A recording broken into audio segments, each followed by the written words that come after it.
26 नवंबर 2008 हर रोज की तरह मुंबई नॉर्मल था। लोग बाजारों में खरीदारी कर रहे थे, कुछ लोग समुद्र से आ रही ठंडी हवा का मजा ले रहे थे और कुछ लोग अपने काम को खत्म करके घर लौट रहे थे। जैसे जैसे रात होनी शुरू हुई वैसे वैसे मुंबई में चीख पुकार तेज होती चली गई। उस रात 10 आतंकवादियों ने बुलेट फायरिंग और बम ब्लास्ट से मुंबई का दिल दहला दिया। इस आतंकवादियों ने बड़े, बूढ़े, औरतें, यहाँ तक कि बच्चों को भी नहीं बख्शा। ये दिन भारत के इतिहास में का सबसे काले दिनों में से एक माना जाता है। पर ये आतंकवादी ऐसा क्यों किए थे, ये कौन थे और कहां से आए थे, और इस अटैक का मास्टरमाइंड कौन था? इस अटैक से पूरे भारत पर क्या इफेक्ट पड़ा? और लास्ट सवाल, क्या इस अटैक को कराने में हमारे भारत के ही किसी व्यक्ति का हाथ है? आइए जानते हैं द अटैक ऑफ 26/11 की पूरी कहानी आज के इस वीडियो में। उससे पहले अगर हमारा वीडियो आपको पसंद आता है तो चैनल को फॉलो या सब्सक्राइब जरूर कीजिए। ये आपके लिए सिंपल होगा पर मेरे लिए एक टारगेट है 335 डेज में 1 लाख पब्लिक को ऐड करना। प्लीज इसमें ऐड होकर मुझे सपोर्ट कीजिए।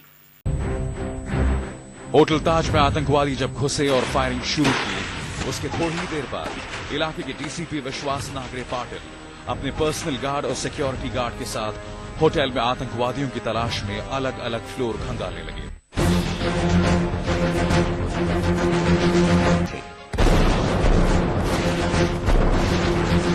जैसे ये लोग कमाते खाते हैं ना, तू भी ऐसे कमा के आएगा।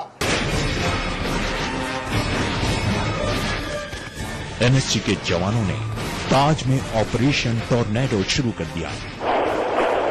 यार सारे साथी दुआ करो, चल रहे हैं, फायर चल रहा है, दुआ करो।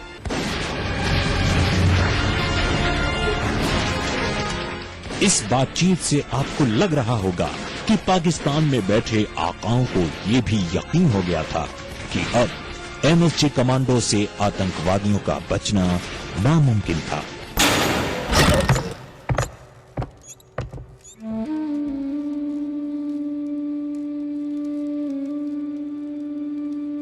अगर हम लोगों को इस अटैक से जुड़े प्लानिंग, इन्वेस्टिगेशन और पॉलिटिक्स को अच्छे से समझना है तो हम लोगों को सबसे पहले इस अटैक को अच्छे से समझना होगा कि कैसे हुआ था वो अटैक।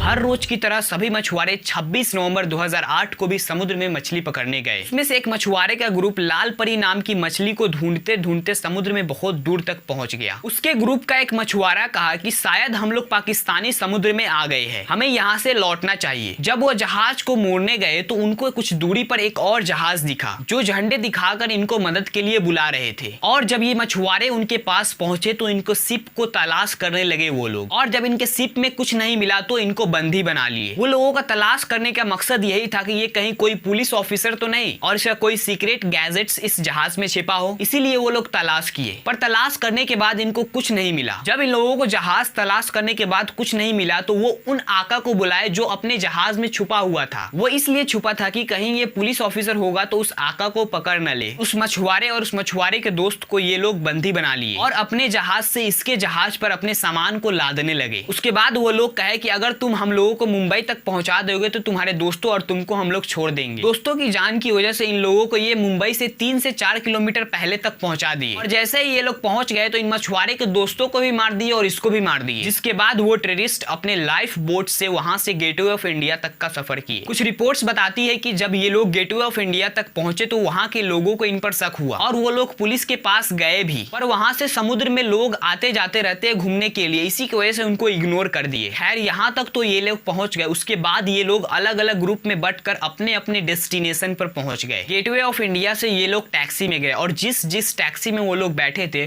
उस टैक्सी में वो टाइम बॉम्ब फिट कर दिए। 2 चश्मदीद गवाहों ने कहा कि उन्होंने सेंट्रल मुंबई के मझगांव में एक बहुत डेंजर कार बॉम्ब ब्लास्ट देखे जिसमें 3 लोगों की मौत हो गई, एक ड्राइवर और 2 पैसेंजर। उसी तरह 2 आतंकवादियों ने एक टैक्सी ड्राइवर के सीट के नीचे बॉम्ब लगा दिया था और जब वो बॉम्ब ब्लास्ट किया तो उस ड्राइवर का सर धड़ से अलग हो गया। उन आतंकवादियों का मेन टारगेट था मुंबई का Taj hotel, Leopold cafe, Chhatrapati Shivaji railway station, Oberoi Trident hotel और नरीमन हाउस। इन आतंकवादियों के पास AK-47 बंदूक था और RDX था और बॉम्ब भी था। ये सभी टेररिस्ट पाकिस्तान के एक टेररिस्ट ऑर्गेनाइजेशन लश्कर तैयबा के मेंबर थे जिनका हेड जाकिउर रहमान था और अभी इस लश्कर तैयबा का हेड हाफिज मोहम्मद सईद है।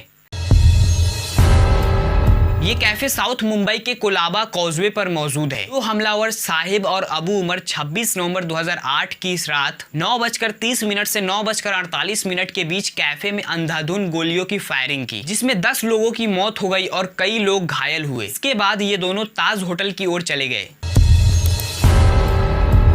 ताज होटल और ओबेरॉय ट्राइडेंट होटल उन सभी टारगेट में से 2 है, मतलब कि चाहे कुछ भी हो जाए इस जगह पर हमला करना ही करना है। ताज होटल में 6 बॉम्ब ब्लास्ट हुए, एक लॉबी में, 2 लिफ्ट में और 3 रेस्टोरेंट में। उसके साथ ओबेरॉय ट्राइडेंट में भी 1 बॉम्ब ब्लास्ट हुआ था। इन होटलों में भारतीय के साथ साथ कई विदेशी भी थे। जब गोलियां चलने लगी तो सभी लोग इधर उधर भागने लगे, जिसमें 31 लोगों की मौत हो गई और 28 घायल हुए।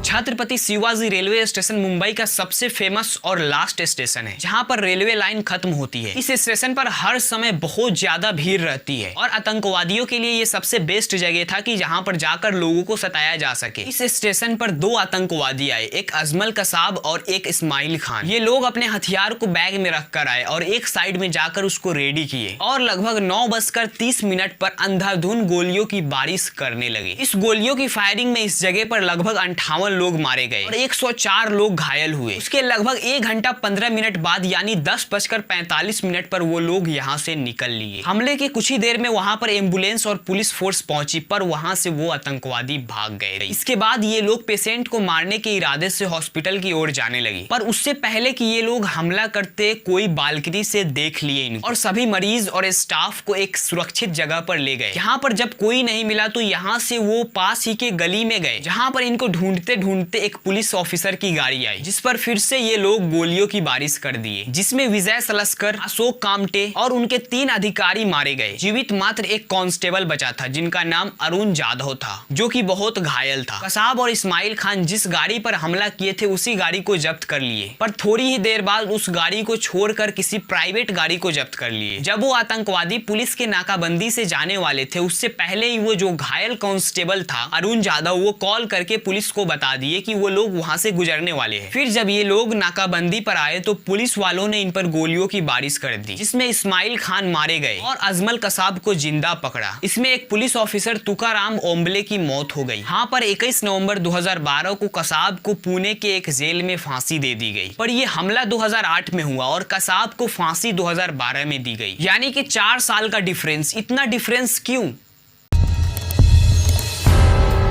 कुछ कानूनी मुद्दों के कारण कसाब के मुकदमे में देरी हुई। कसाब के बचाव में उसका केस लड़ने के लिए एक वकील को लिया गया। 25 फरवरी 2009 को इंडियन इन्वेस्टिगेटर्स ने कसाब के खिलाफ 11,000 आरोप पत्र दायर किया। इसमें कसाब के खिलाफ हत्या, साजिश और भारत के खिलाफ युद्ध छेड़ने का आरोप था। कसाब का मुकदमा 23 मार्च 2009 को शुरू हुआ, जब कसाब छत्रपति शिवाजी रेलवे स्टेशन पर गोली मार रहे थे तो वहां पर एक बच्ची के पैर में उनका गोली लगा और जब कसाब अदालत में आए तो वो बच्ची उसको पहचान ली और उसकी गवाही की वजह से कसाब 20 जुलाई 2009 को अपना गुनाह कबूल कर लिए। कसाब ने शुरू में इस हमले के लिए माफी भी मांगी और कहा कि इसके लिए वो मृत्यु दंड का हकदार है, लेकिन 18 दिसंबर 2009 को उसने अपना कबूलनामा वापस ले लिया और कहा कि पुलिस ने उसको अपना कबूलनामा देने के लिए मजबूर किया था। पर कसाब को 3 मई 2010 को उन सभी आरोपों में दोषी ठहराया गया और 6 मई 2010 को फांसी की सजा सुनाई गई। लेकिन कसाब भी कहां रुकने वाला था, उसने इस सजा के खिलाफ मुंबई हाई कोर्ट में अपील की, पर 21 फरवरी 2011 को मुंबई हाई कोर्ट उसके अपील को खारिज करते हुए इस सजा को बरकरार रखा। यहां तक सब होने के बाद ये केस सुप्रीम कोर्ट के पास पहुंची, पर सुप्रीम कोर्ट ने भी इसी सजा को बरकरार रखा और कहा कि मौत की सजा देने के अलावा हमारे पास कोई और विकल्प नहीं है। और कसाब को पुणे के यरवदा जेल में ऑपरेशन एक्स के तहत गुप्त रूप से 21 नवंबर 2012 को सुबह 7:30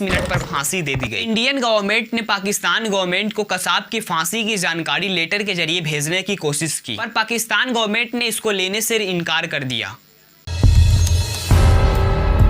इस वीडियो में हम लोग लश्कर तैयबा के बारे में फुल डिटेल्स नहीं जानेंगे, क्योंकि वो सब इस वीडियो के लिए है ही नहीं। इस वीडियो में तो हम लोग बस इतना ही जानेंगे कि 26/11 अटैक से लश्कर तैयबा का क्या लेना देना है। लश्कर तैयबा को लश्कर ताइबा और लश्कर तोयबा भी कहा जाता है। 21 जुलाई 2006 को मुंबई के कंप्यूटर ट्रेन सिस्टम में कई बॉम्ब ब्लास्ट हुए। इसमें 180 से अधिक लोग मारे गए और 800 से ज्यादा लोग घायल हुए। इसे भारत ने लश्कर तैयबा से जोड़ा था। उसके बाद 26 नवंबर 2008 की शाम मुंबई में गोलियों की बारिश होने लगी। इसमें 170 से अधिक लोग मारे गए और 300 से ज्यादा लोग घायल हुए। कसाब की फांसी से पहले पाकिस्तान लश्कर तैयबा पर कोई भी एक्शन नहीं ले रहा था, जबकि भारत का बहुत ज्यादा दबाव था पाकिस्तान पर कि उस पर एक्शन लिया जाए, क्योंकि कसाब ने खुद अपने मुंह से कहा था कि वो लोग लश्कर तैयबा के लिए काम करते हैं। पर लश्कर तैयबा के खिलाफ ज्यादा एविडेंस होने की वजह से यूनाइटेड नेशन और यूनाइटेड स्टेट के दबाव की वजह से पाकिस्तान उस पर हमला किया। इन सबको देखते हुए भी पाकिस्तान ने 26/11 अटैक और लश्कर तैयबा के रिलेशन पर रिसर्च करने के लिए कहा, जिसमें पता चला कि पाकिस्तान से ही लश्कर तैयबा ने उस अटैक का साजिश रचा और उसे अंजाम भी दिया। आई होप दोस्तों आपको 26/11 अटैक की पूरी स्टोरी समझ में आ गई होगी। मिलते हैं कोई अगली शानदार वीडियो में, तब तक के लिए बहुत बहुत धन्यवाद।